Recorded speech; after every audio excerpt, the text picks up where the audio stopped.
My name is Vanessa Greer, and the night my family tried to erase me, my dog saw it coming before I did. The party wasn't for me. I knew that walking in.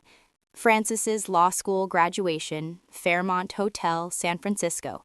200 guests, open bar, a string of quartet playing in the corner.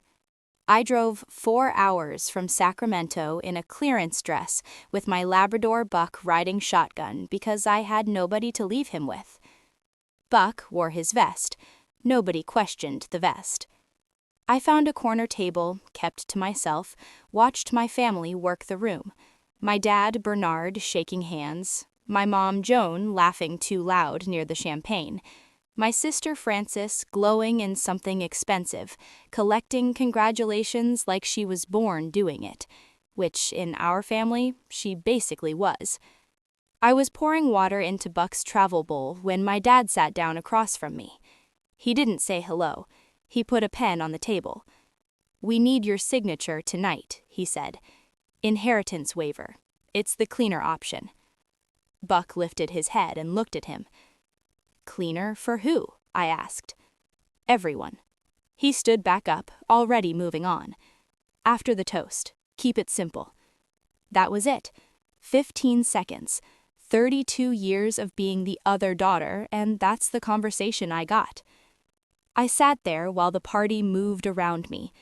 Buck pressed his nose against my knee. I stroked behind his ear without thinking about it. I'm a music therapist.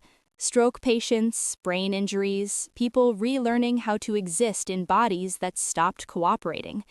8 years, 60 patients a week. I built the program myself, from a grant and a storage room with bad lighting. My parents have never visited once. Frances got Harvard. I got Sacramento State. Frances made law review. I helped a man named Gerald say his daughter's name out loud after 14 months of silence. My parents threw Frances a party every milestone. Me, they sent a card, sometimes. I told myself for years I didn't need their approval. Sitting there with that pen on the table, I realized I'd been wrong about that. Buck stood up. Not stretching, alert, ears forward, body still, staring across the ballroom at something I hadn't noticed. A man near the bar. Older, silver hair, dark suit, not talking to anyone, looking directly at me like he'd been doing it for a while and had no intention of stopping. When I met his eyes, he reached into his jacket, glanced down at Buck for just a second, and nodded, like Buck being there made sense to him somehow. My phone buzzed. Unknown number.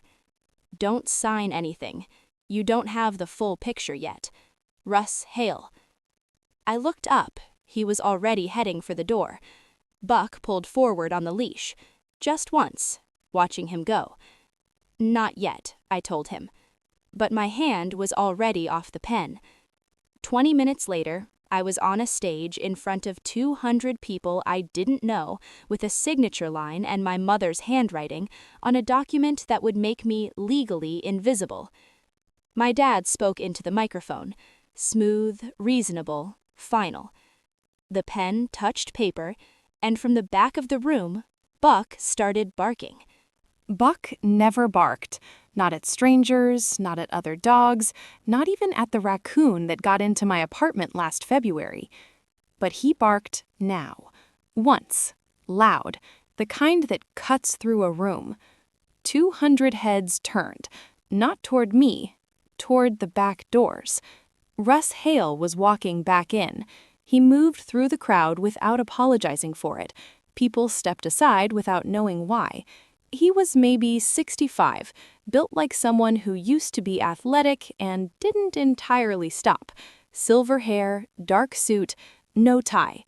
He carried a leather document bag against his side like it was something worth protecting. My mom grabbed my arm. "Sign it now, Vanessa." "Joan," my dad's voice, warning her. But she was scared. I could feel it through her grip. That was new. Russ stopped at the base of the stage steps. He didn't climb them. He just looked up at my dad with the kind of patience that comes from already knowing how something ends. "Bernard," he said, calm, almost friendly. My dad's jaw tightened. "This is a private event." "I'm aware. I'll be brief." Russ set his bag on the steps and unclipped it. "My name is Russ Hale. I was your father's attorney for 22 years. The room went very quiet. "Samuel Greer died 3 years ago. I wasn't told about the funeral until 2 days after it happened. My parents said it was a small thing, family only. I found out later Francis had been there, and my dad, and my mom, and about 40 other people. I wasn't family enough, apparently." "The will was settled," my dad said, 3 years ago. "A will was settled," Russ said. "Samuel filed a second one 8 months before he died, properly executed, notarized, witnessed by 3 parties." He pulled out a document with a state seal on the cover. "Your father knew you'd file the first one fast. He planned for that." Francis stepped forward, Harvard law kicking in like a reflex. "That's a serious claim. Authentication, notary records, witness testimony, you'd need all of it." "I have all of it," he said, without looking at her. He was looking at me. "Your grandfather knew about Buck. He said if you ever showed up somewhere with that dog, you were still yourself, still grounded." A small pause. "He was glad you brought him tonight." I didn't know what to do with that. "Can we handle this privately?" my dad said. Not a question. "No," Russ said. "Samuel was specific. He said do it in the room with witnesses. He knew exactly what tonight would look like." My dad looked at my mom, that look that used to mean we'll handle this later. Only there was no later anymore. "There's a clause," Russ continued, opening the document. Samuel called it the displacement clause. "If any family member attempts to pressure Vanessa into surrendering her inheritance, voluntarily or otherwise, the entire estate transfers to her immediately and unconditionally." Francis's face went still. That clause activated the moment she was handed that pen. The room didn't gasp like in the movies. It just went the particular kind of quiet where you can hear people deciding what to do with their faces. My dad stepped toward the microphone. Old habit, control the room. "This is a legal matter that will be handled through proper channels, not—" "Bernard." Russ's voice didn't rise. It didn't need to. "Sit down." My dad sat down. I don't think he even realized he'd done it. Russ looked up at me, still standing at the podium. "You don't have to decide anything tonight, but you should know what you're deciding about." He reached into his bag and pulled out a small stack of envelopes, yellowed, my name on every one in handwriting I recognized from birthday cards I'd gotten as a kid. My grandfather's handwriting.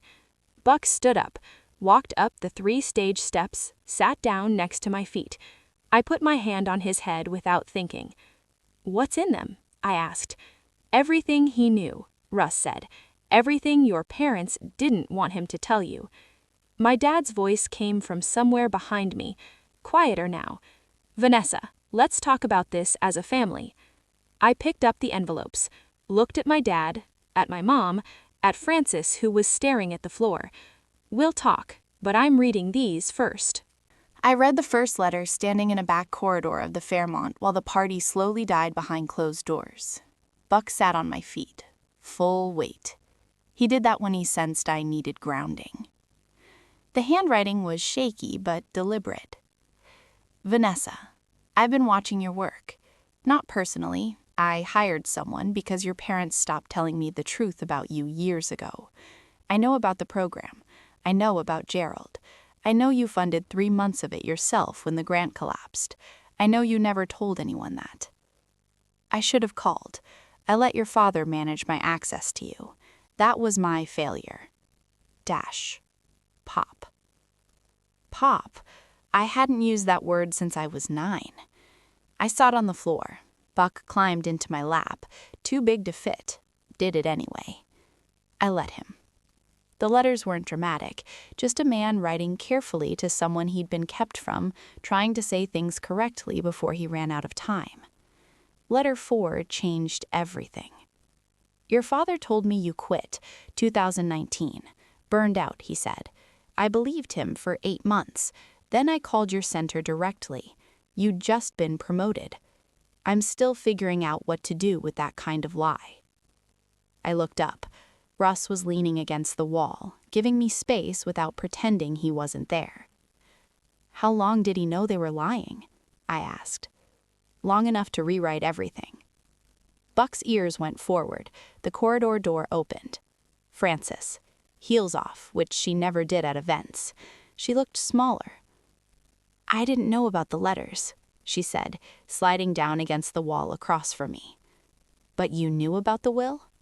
Dad told me 6 months ago, said it was being handled. She picked at her thumbnail.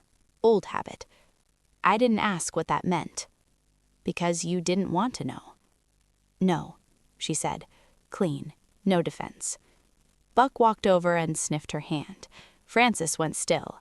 She wasn't a dog person, but she didn't pull back. He sat beside her like he'd made a decision. She looked at him, then at me.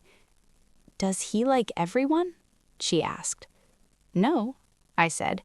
Actually, he doesn't. Something shifted between us in that corridor. Not forgiveness, not yet. Just 2 sisters sitting on a hotel floor while a Labrador decided who was worth trusting. What does grandfather want done with it? Frances asked quietly. I looked at the stack of letters, 12 envelopes from a man who'd watched from a distance because my parents controlled the distance. It's in the later letters, in what he wanted built. And? It's not what you're expecting. Russ straightened up. There's one more thing, a final provision. He turned to Frances. He didn't cut you out, but what he left you isn't money. Frances went very still. Then, what is it? Russ read it straight from the document, no preamble. To my granddaughter Frances, I leave not funds, but obligation. 1 year of documented service to a nonprofit of Vanessa's choosing, not advisory, not organizational, present, physical, hands-on. Upon completion, a trust of $400,000 activates in your name. Upon refusal, it dissolves permanently. Frances didn't move. Buck looked at her. I looked at her. She laughed, short, sharp, the kind that isn't funny. He's serious, she said. He was always serious, Russ said. You just didn't know him well enough to know that. That landed.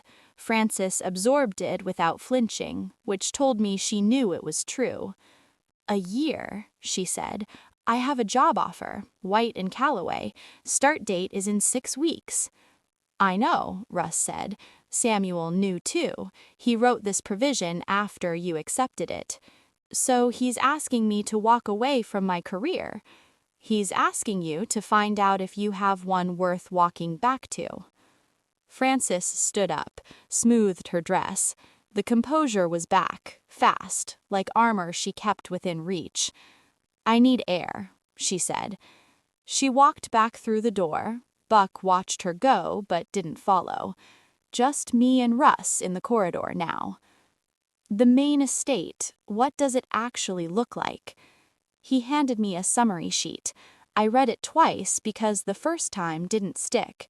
3 commercial properties in the Bay Area, an investment portfolio, a building in Sacramento that Samuel had been leasing to a medical nonprofit for 4 years at below market rate on purpose. That last part stopped me. He was already doing it. Quietly, for years, Russ said. Samuel made his money in commercial real estate, but the last decade he spent redirecting it, slowly, without telling your father, because your father would have stopped him. What did he want it to become? Russ reached into his bag one more time, pulled out a single folded page, separate from everything else. This one he said to give you last, after you'd read the others. I unfolded it.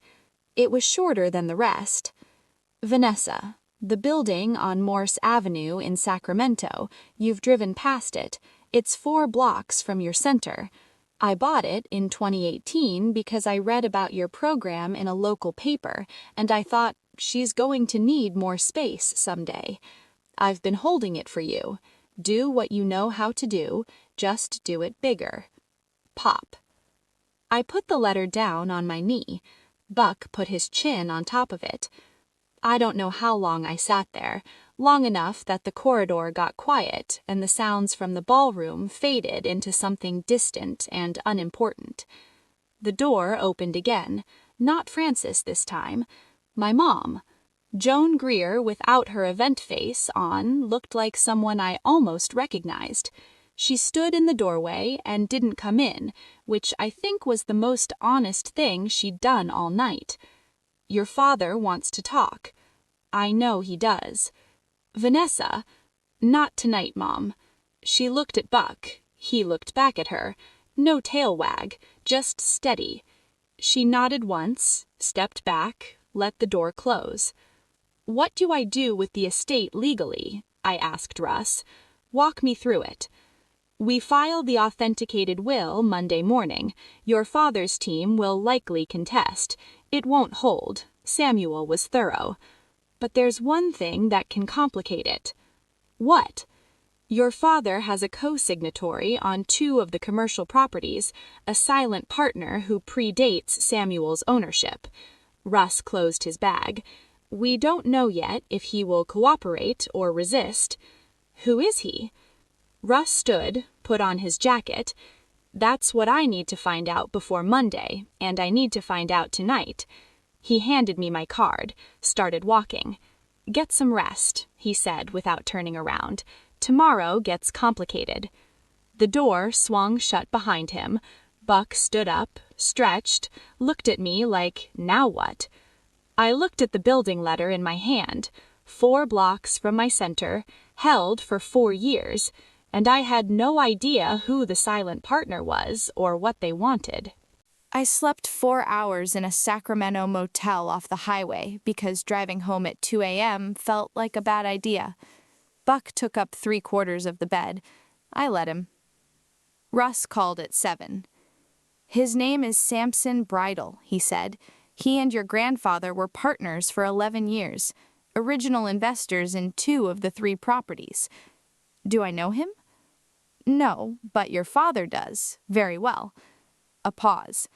They had a falling out in 2017.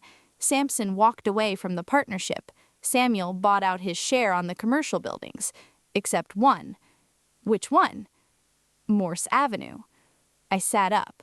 Buck lifted his head. The building he left me, I said. Samson still holds 18%. It's a minority share, but it's enough to complicate a transfer. Another pause. He reached out to me this morning, already, before I called him. What does that mean? It means he's been waiting for this, Russ said. He wants a meeting, today.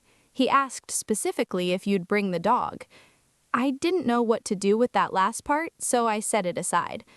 We met Samson Bridle at a diner in the Mission District at noon. Corner booth, window seat, coffee already on the table when Buck and I walked in. He was 70-ish, big hands, the kind of face that had been through weather. He watched Buck walk in and something in him visibly relaxed. Samuel told me about the dog, he said, by way of greeting. Said you'd have a yellow lab, said that was how I'd know you were the right one. I slid into the booth. The right one for what? For what he built. He wrapped both hands around his coffee mug. Samuel and I didn't fall out over money. We fell out over your father. I told Samuel that Bernard was redirecting foundation funds. Samuel didn't believe me. Took him 2 more years to see it himself. Foundation funds, I said. What foundation? Samson looked at me steadily. He didn't tell you everything in the letters. Apparently not. Samuel Greer had been running a small private foundation since 2015, quietly. Separate accounts, separate board, separate everything. Funding arts programs, rehabilitation centers, special education grants across Northern California. My center had received 2 of those grants. I'd never known where they came from. The paperwork listed a numbered trust. I stared at Samson across the table. "He funded my program," I said. "3 times," Samson set down his mug. "He couldn't contact you directly. Your father had poisoned that well, so he funded the work instead." Buck put his head on my knee under the table. I kept my hand flat on the table because I needed something to press against. "The 18%, I said finally. "What do you want for it?" "Nothing." He said it immediately. "I want to give it to you. I've wanted to transfer it since Samuel died. Your father's lawyers blocked every attempt." He slid a folder across the table. "I had my own documents drawn up 18 months ago, just needed the right will to surface." "Why didn't you go looking for it?" "I did." His jaw tightened. "Your father is well connected. I hit walls everywhere I turned." He glanced down at Buck. "Samuel told me once, 'Wait for the girl with the dog. She'll come when it's time.'" I opened the folder. Clean transfer documents, dated 14 months ago. Russ leaned over and scanned them, nodded once. "These are clean," he said. "I know they are," Samson said. "I've had them ready." My phone buzzed. Francis. "Dad's filing something Monday morning. I don't know what. He had a 2-hour call with his lawyers last night. Thought you should know." I showed Russ. He read it, didn't look surprised. "He's going to challenge Samuel's mental competency," Russ said. "Standard move. Claim the second will was signed under diminished capacity." "Can he win that?" "Not with what I have, but it slows everything down. Months, maybe longer." Samson was watching me. "There's something else," he said. "Something Samuel told me to tell you only if it came to a fight." He reached into his jacket. Old envelope, my name on it, not Samuel's handwriting. Different handwriting entirely. "That's not from my grandfather," I said. "No," Samson said. "It's from your grandfather's doctor. Samuel asked him to write it, witnessed cognitive assessment, dated the week before he died." He set it on top of the folder. "Open it in court, not before," Samuel said, specific. Buck stood up under the table, ears forward, alert. I looked toward the diner window. My father's car was parked across the street.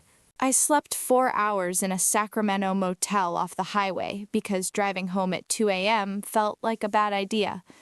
Buck took up 3/4 of the bed. I let him. Russ called at 7. "His name is Samson Bridle," he said. "He and your grandfather were partners for 11 years, original investors in 2 of the 3 properties." "Do I know him?" "No, but your father does. Very well."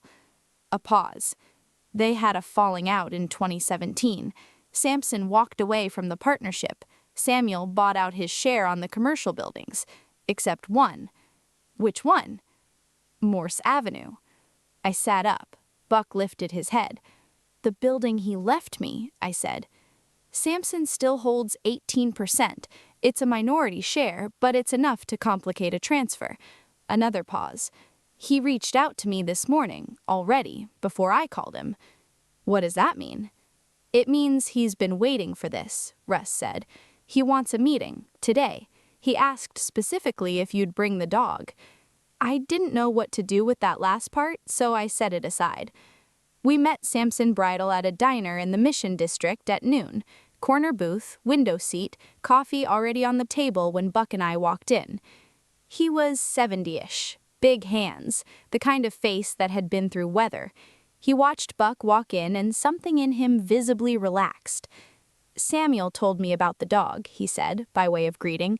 "Said you'd have a yellow lab, said that was how I'd know you were the right one." I slid into the booth. The right one for what? For what he built. He wrapped both hands around his coffee mug. "Samuel and I didn't fall out over money. We fell out over your father. I told Samuel that Bernard was redirecting foundation funds. Samuel didn't believe me. Took him 2 more years to see it himself." "Foundation funds?" I said. "What foundation?" Samson looked at me steadily. "He didn't tell you everything in the letters." "Apparently not." Samuel Greer had been running a small private foundation since 2015, quietly, Separate accounts, separate board, separate everything. Funding arts programs, rehabilitation centers, special education grants across Northern California. My center had received 2 of those grants. I'd never known where they came from. The paperwork listed a numbered trust. I stared at Samson across the table. "He funded my program," I said. "3 times, Samson set down his mug. "He couldn't contact you directly. Your father had poisoned that well, so he funded the work instead." Buck put his head on my knee under the table. I kept my hand flat on the table because I needed something to press against. "The 18%, I said finally. "What do you want for it?" "Nothing." He said it immediately. "I want to give it to you. I've wanted to transfer it since Samuel died. Your father's lawyers blocked every attempt." He slid a folder across the table. "I had my own documents drawn up 18 months ago, just needed the right will to surface." "Why didn't you go looking for it?" "I did," his jaw tightened. "Your father is well connected. I hit walls everywhere I turned." He glanced down at Buck. "Samuel told me once, wait for the girl with the dog. She'll come when it's time." I opened the folder. Clean transfer documents, dated 14 months ago. Russ leaned over and scanned them, nodded once. "These are clean," he said. "I know they are," Samson said. "I've had them ready." My phone buzzed. Francis. "Dad's filing something Monday morning. I don't know what. He had a 2-hour call with his lawyers last night. Thought you should know." I showed Russ. He read it, didn't look surprised. "He's going to challenge Samuel's mental competency," Russ said. "Standard move. Claim the second will was signed under diminished capacity." "Can he win that?" "Not with what I have, but it slows everything down. Months, maybe longer." Samson was watching me. "There's something else," he said. "Something Samuel told me to tell you only if it came to a fight." He reached into his jacket. Old envelope, my name on it, not Samuel's handwriting. Different handwriting entirely. "That's not from my grandfather," I said. "No," Samson said. "It's from your grandfather's doctor. Samuel asked him to write it, witnessed cognitive assessment, dated the week before he died." He set it on top of the folder. "Open it in court, not before," Samuel said, specific. Buck stood up under the table, ears forward, alert. I looked toward the diner window. My father's car was parked across the street. The courthouse steps were cold at 8 a.m. Russ was already there when Buck and I arrived. He had coffee, 2 cups, handed me one without asking how I took it. "They filed," he said. "Mental incompetency claim. Standard language. Diminished capacity, undue influence." He sipped his coffee. "They also added something else." "What?" "They're claiming you manipulated Samuel through a third party, specifically through the grants your center received." I stopped walking. "They're saying I knew?" "They're claiming you cultivated a relationship with him through the funding to influence the will." I thought about 8 years of grant applications, of paperwork submitted to a numbered trust I never questioned, because nonprofits don't question money that keeps children in therapy. "That's not what happened." "I know," Russ said. "Prove it is the problem." The courtroom was smaller than I expected. My dad sat at the opposing table with 2 lawyers I didn't recognize and Lawrence Fitzgerald, who wouldn't meet my eyes. Francis wasn't there. My mom sat in the gallery, alone, hands folded. She looked like she hadn't slept. The competency argument lasted 40 minutes. Russ presented the witnessed assessment, the notarized will, the video recording of Samuel signing. Clean, methodical, no gaps. My dad's lawyers pushed back on timeline, on Samuel's age, on the gap between the first and second will. Then they presented their evidence of manipulation. 3 grant approvals, my signature on the applications, the numbered trust linked back to Samuel's foundation. Miss Greer knew the source of these funds, their lawyer said. She cultivated access deliberately. Russ stood. "May I present Exhibit 9? He handed the judge a single document. Samuel Greer's personal correspondence with his foundation administrator, dated across 4 years, documenting his decision to fund Miss Greer's program anonymously and specifically without her knowledge. He turned to face the room. He hid it from her on purpose because he didn't want gratitude. He wanted to watch what she'd build without knowing he was watching. The judge read it slowly. My dad's lawyer tried to redirect. The judge held up one hand without looking up. The room waited. Buck was outside with the clerk who'd offered to hold his leash. I'd almost brought him in anyway. The judge set the document down. "The competency claim is dismissed," she said. "The second will stands." My dad didn't look at me when it was over. He gathered his things, spoke quietly to his lawyers, and walked out a different door. My mom stayed in her seat until the room emptied. Then she came and sat beside me at the table. She didn't say anything for a long moment. "He built a whole foundation, Samuel, all those years, and I didn't know." "Neither did I said. She nodded slowly, looked at her hands. "I returned those letters, every one. I told myself it was for the family." She paused. "I don't know who I was protecting." I didn't answer that. I didn't have an answer that was both honest and kind, so I said nothing. Outside the doors, Buck started barking once. The clerk laughed at something. My mom almost smiled. Almost. The building didn't look like much from the outside.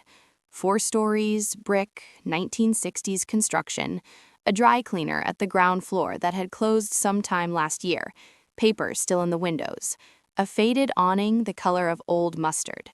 I stood on the sidewalk with Buck and looked at it. 4 blocks from my center. I had driven past it 100 times without thinking about it once. Russ had given me the keys at the courthouse, old brass labeled in masking tape, M.A/Main. The dry cleaner smell hit first when I opened the door, then dust, then something underneath both of those. Old wood, good bones. Buck went in ahead of me like he owned it. He sniffed the perimeter methodically, corner to corner, while I stood in the middle of the empty space and turned slowly. High ceilings, big windows facing east, morning light coming through the paper in long, pale strips. It was a good space, the kind that holds sound well. I knocked on the wall. Solid. The upper floors were empty too, except for the third. Someone had been using it recently. Clean surfaces, a folding table, 2 chairs, and on the table, a cardboard box with my name on it in masking tape. Same handwriting as the building keys. Samuel's. Inside the box, architectural drawings, the building redesigned, open floor plan on 2, treatment rooms on 3, a recording studio roughed in on 4. Small, functional, exactly the right size for the kind of work I did. Underneath the drawings, a notebook, graph paper, pencil, Samuel's shaky handwriting covering 40 pages. Not letters this time, plans. Room dimensions, acoustic specifications, equipment lists with catalog numbers circled, notes in the margins. Vanessa will know what this needs. Don't overspecify. Leave her room to make it hers. I sat down in one of the folding chairs and read for 20 minutes. Buck put his chin on the edge of the table and watched me read. He'd been planning this since 2019. Not generally, specifically. He'd hired an acoustic consultant, had the building's infrastructure assessed for a recording studio, researched grant programs for arts therapy facilities in Sacramento County. He had a list of potential board members with notes on each. Samson Bridle was first on the list. Trustworthy, knows the financials, will protect Vanessa from the wrong kind of help. Russ Hale was second, knows where all the bodies are buried, figuratively. The third name stopped me. Frances Greer. She doesn't know who she is yet. Give her the chance to find out. My phone buzzed. Frances. I turned down White and Callaway. I read it twice. I turned down White and Callaway. I don't know what I'm doing, but I know I'm not doing that. Can we talk? I looked at the third name on Samuel's list. He'd written it a year before Frances graduated, before the job offer, before any of last Friday night. He knew anyway. Buck stood up suddenly, walked to the window, looked down at the street. I went and stood beside him. Frances was on the sidewalk below, hands in her coat pockets, looking up at the building the way I had 20 minutes ago, like she was trying to understand what she was looking at. She hadn't seen me yet. Buck's tail moved, slow, once. I picked up my phone and typed, "Third floor." She came up without knocking, stood in the doorway of the room and looked at the drawings on the table, the box, the notebook. "What is all this?" she asked. "What he built for us, both of us, apparently." I showed her the list, her name, his note beside it. She read it standing up. Then she sat down in the other folding chair and read it again. Buck walked over and lay down across her feet. She didn't move him. We sat in that third-floor room for an hour, going through the notebook page by page. 2 sisters and a dog in a building that had been waiting 4 years for us to find it. Neither of us talked about Friday night. Not yet. Some things need more distance before they can be handled properly. But we talked about the plans, the rooms, what the 4th floor could become with the right equipment. Frances had questions I didn't expect. Good ones. Structural, logistical, financial. Harvard brain, like I said, finally aimed at something worth aiming at. When we left, I locked the front door and stood on the sidewalk looking up at the building again. Different this time. Not a dry cleaner with paper in the windows. Something waiting to become what it was always meant to be. Buck leaned against my leg. I know. Me too. The dry cleaner smell was gone by February. It took 6 weeks of construction, 2 coats of paint on every surface, and a Saturday where Frances and I pulled up 40-year-old carpet with borrowed tools and no idea what we were doing. We found hardwood underneath. Original. Perfect condition. Samuel probably knew that too. The Samuel Greer Center for Arts and Recovery opened on a Thursday morning in March with no ribbon cutting, no press release, no event photographer. Just staff, clients, and 1 yellow Labrador who had somehow become the unofficial facility dog without anyone formally deciding that. Buck took the role seriously. Ground floor became intake and community space. Big windows, the morning light we'd seen that first day.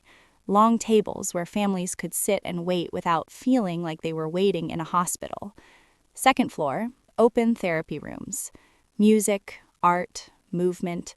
No walls between the practices because Samuel's notes said, "These things aren't separate. Don't treat them like they are." Third floor, private treatment rooms. The folding table was still there. I kept it. Fourth floor, the recording studio. Small, clean, exactly right.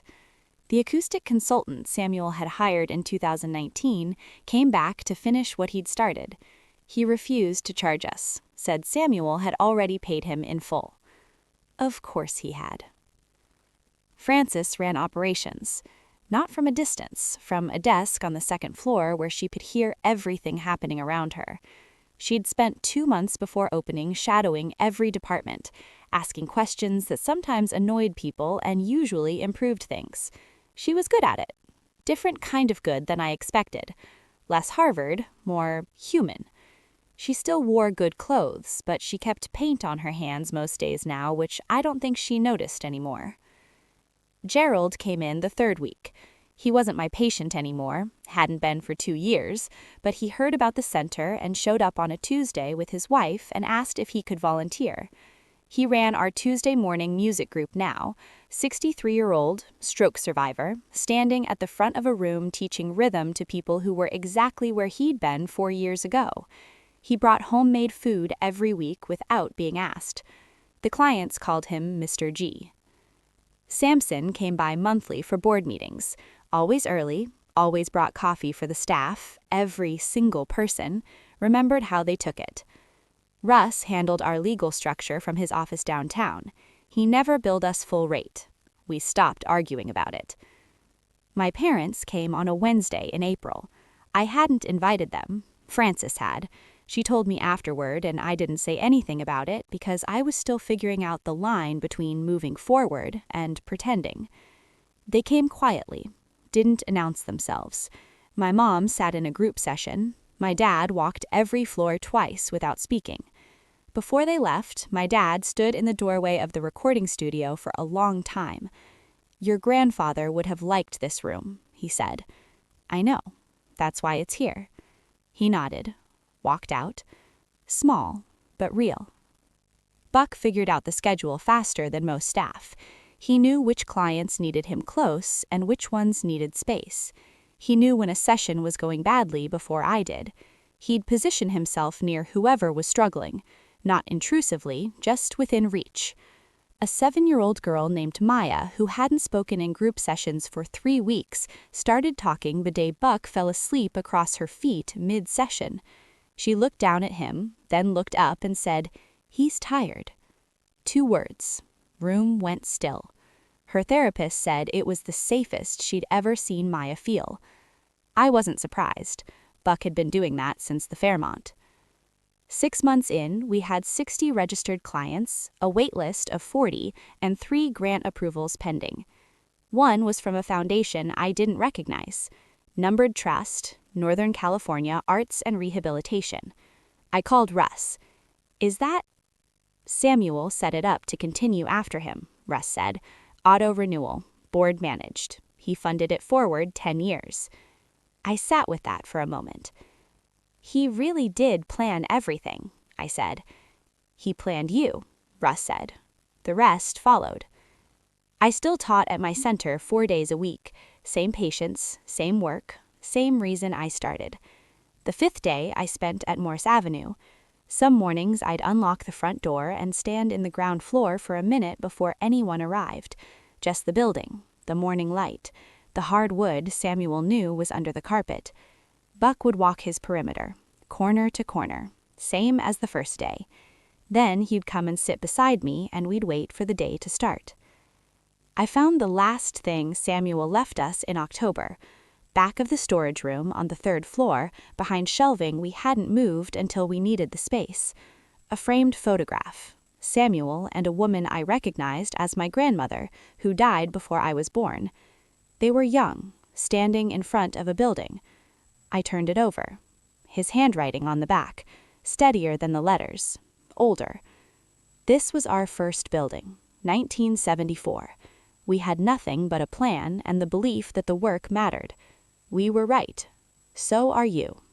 P.S. Pop. I hung it in the entryway where everyone could see walking in. Buck slept underneath it most afternoons. A year after the Fairmont, I got a letter. Real mail, handwritten envelope, return address I didn't recognize, a town 2 hours north of Sacramento. Inside, 1 page, a woman named Deborah.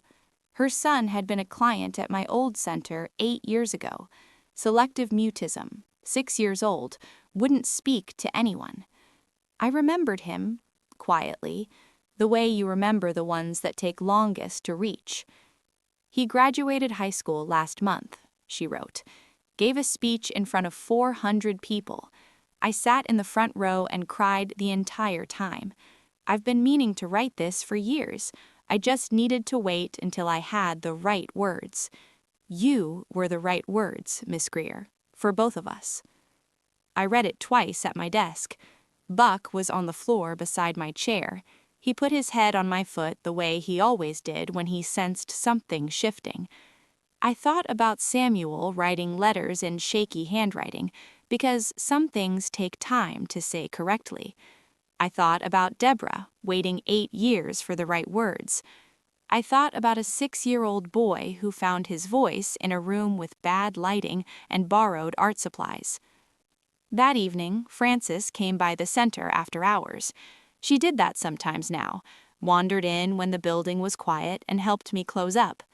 We locked the 4th floor studio, turned off the 2nd floor lights, walked down together the way you do when a place has become familiar. Buck went ahead of us down the stairs, checking corners, same as always.